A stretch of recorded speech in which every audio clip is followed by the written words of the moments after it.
This is WENY News at 6.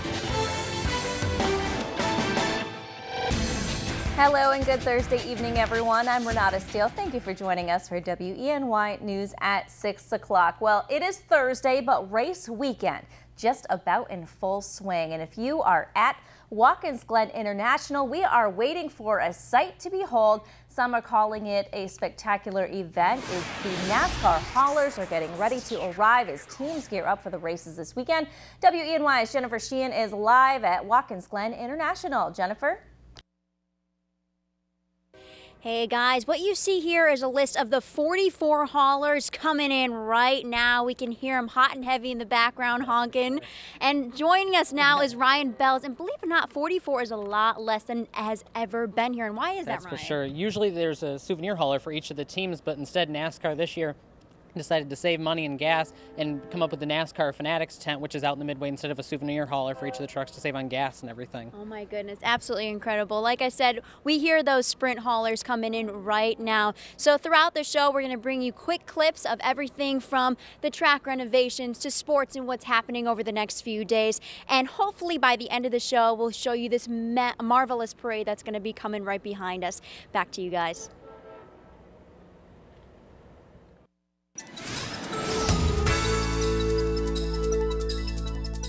Thanks for that report. And I tell you what, weather cooperating big time across the Twin Tiers. Had a few clouds to contend with today as the storm system bypasses us to the south. Some showers over the southern tier of Pennsylvania, but just passing clouds at this hour. Trend will be to clear the skies out a bit here through the overnight period, and tomorrow looking picture perfect. Lots of sunshine and temperatures a little bit warmer than today, shooting for 80 for the 5-degree guarantee tomorrow.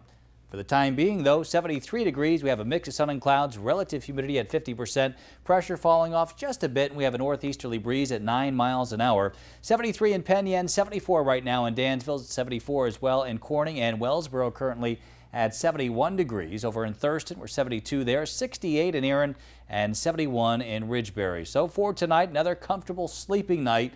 Last night, some locations down into the 40s. I think we could see that again tonight, if not lower 50s for low temperatures, while partly cloudy skies, some patchy valley fog by daybreak tomorrow morning. And for the day tomorrow, a little bit of fog to start, more sunshine for the afternoon. And notice temperatures a little bit warmer than where they were this afternoon. Tomorrow's 5-degree guarantee going up to 80, and that warming trend persists through the upcoming weekend. I'll have that forecast for you coming up in just a few minutes. All right, Joe, thank you very much. And once NASCAR heads out of town on Sunday after the race, construction vehicles will be moving in to Watkins Glen International as a major reconstruction project starts Monday. This should make next year's race experience faster and safer for drivers. WENY Samantha Potter is live at the track with what those upgrades mean.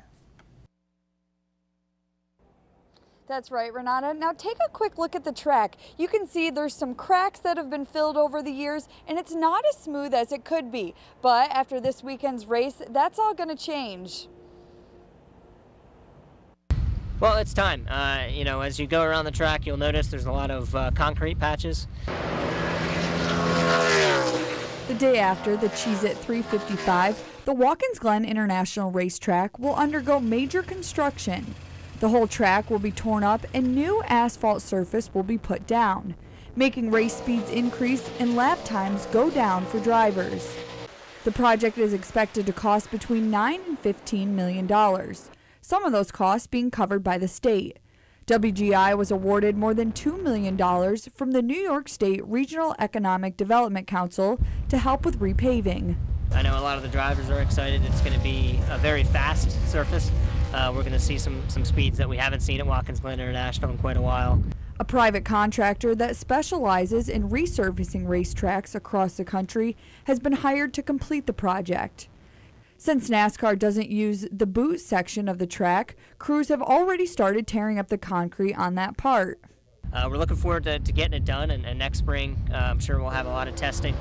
People wanting to come out and check out the tracks and the different racing series, the drivers, tire manufacturers. So it's going to be a pretty exciting process, and we're looking forward to it.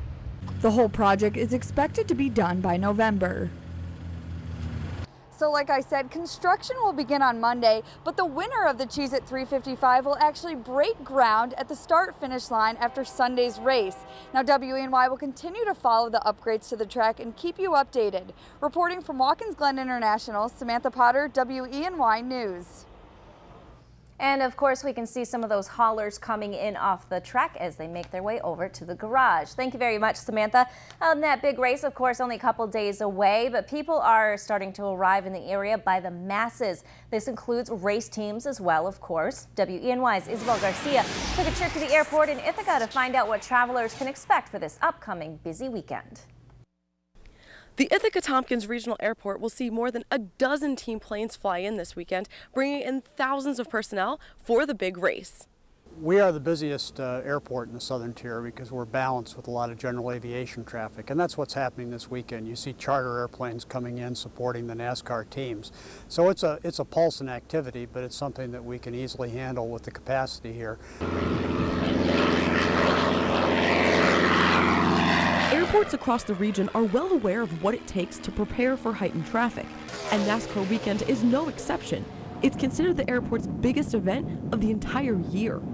At most airports, the Thanksgiving weekend is the busiest time of the whole year at the airport. At the Elmira Corning Regional Airport, it's not Thanksgiving weekend, it's NASCAR weekend. So everything that goes along with traveling on a holiday weekend, just give yourself a little bit longer time for everything. This is a really big deal economically for our region, and we're just happy to be able to play an important part in making that happen. There are many, many others throughout the region that are doing the same kind of thing, and when we all pull together, we get a great opportunity to show off you know, our wonderful Finger Lakes and southern tier of New York State. The added traffic begins Thursday, but travelers will leave how they came. Afterwards, it's a little bit like the race itself. The teams, you know, they race every weekend, and they're in a hurry to get back home because they get very little time off before they have to head out to the next site and do it again. So they'll be busy coming back from the track to the airport. Now, aside from aviation, it is estimated that about 90,000 people will be traveling on the roads this weekend for the race, so it's cautioned to pack some extra patience. Reporting in Ithaca, I'm Isabel Garcia, WENY News. Thank you very much, Isabel. Well, switching gears now, this week is World Breastfeeding Week, and locally, 32 businesses were recognized for being a supportive place for breastfeeding moms. Elmira Mayor Sue Skidmore and a representative from Chemung County read proclamations officially declaring the week, and the Twin Tiers Breastfeeding Network honored local workplaces for creating an environment that supports the needs of breastfeeding mothers. Mayor Skidmore said the amount of nominations has grown from about 10 to over 30 over the years. And Arnott Health was a part of today's event, promoting the theme Let's Make It Work, which aims to help breastfeeding moms continue to produce milk for their babies while the women are working. That all businesses get on board and realize how important it is for a woman to be able to breastfeed her pump while she's working, so that will be less time that they have to worry about her being home or not coming into work. So it's a win-win situation. World Breastfeeding Week was from August 1st and runs through tomorrow. Well, Pennsylvania's top prosecutor has been charged with violating grand jury secrecy laws and lying about her actions under oath. A grand jury recommended charges in December in connection to allegations that Attorney General Kathleen Kane unlawfully leaked information from a 2009 investigation. Witnesses say it was an attempt to embarrass critics. Kane did not immediately comment on the charges. Coming up, WENY News catches up with two boys from Athens we call the Wonder Twins as they get ready for this year's Tour de Cure bike race. They say they are pumped. We'll tell you why. And expect another chilly night across the Twin Tiers, upper 40s and lower 50s, but a nice warming trend here as we head into the upcoming weekend. That forecast right after the break, but first a live look at our Crystal City Sky Cam. You're watching WENY News at 6.